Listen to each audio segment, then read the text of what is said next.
Okay, so we have k of x equals the square root of x squared minus 4, right?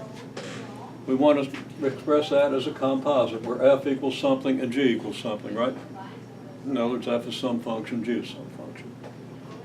Similar to what we just did here. What's the first thing you're going to do with x?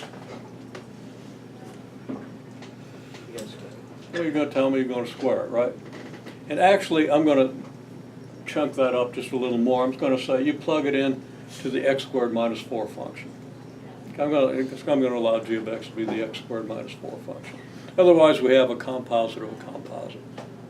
This is just a vertically shifted x squared function, isn't it? Well, we've done transformations, okay? And we're in the process of doing a little more with them. But we're going to expand our basic functions to include all transformations of those basic functions, okay? And this is just a vertical shift of your basic x squared function, right? Almost all the functions we're going to deal with are transformations of your basic functions. And we're going to expand the list of basic functions a little more, include the square root functions if we've been able to inverse it, and the logarithmic function, which we won't deal with algebraically for a little while, but you know what that is now. Inverse of the 2 to the x function. That's a log base 2 function, okay?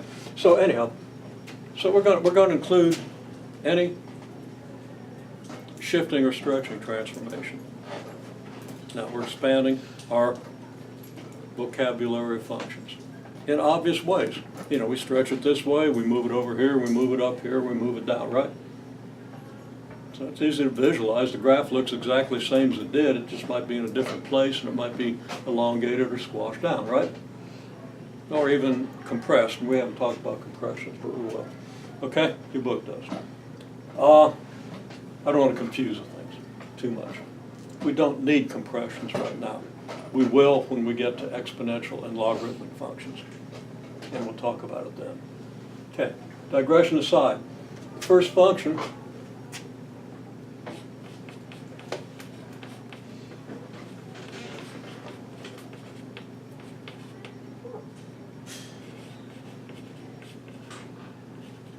is to evaluate x squared minus 4, which is just a transform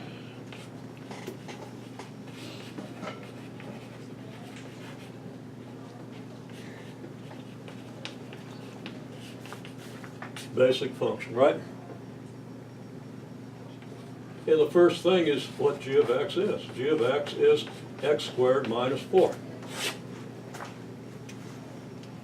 Okay? Then what do? Once we've evaluated x squared minus 4, we do what? We take its square root, right?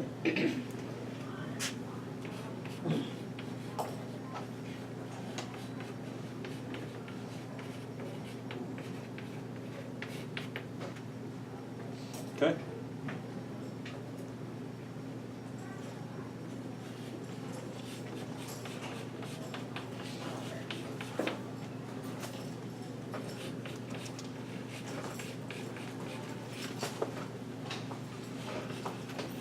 Then we check our result. F of g of x is what? I'll write it as f of square root of x.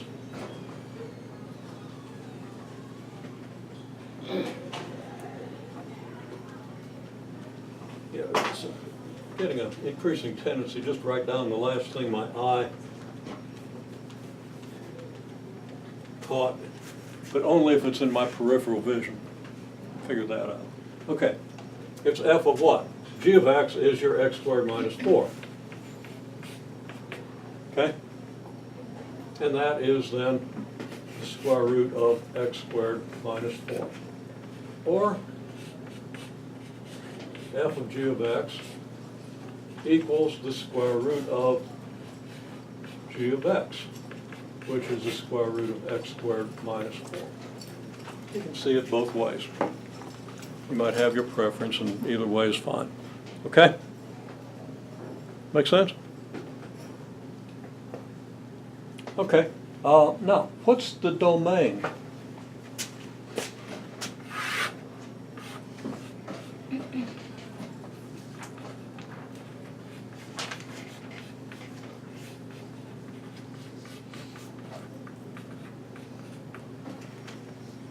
what numbers can you put in to the square root of x function?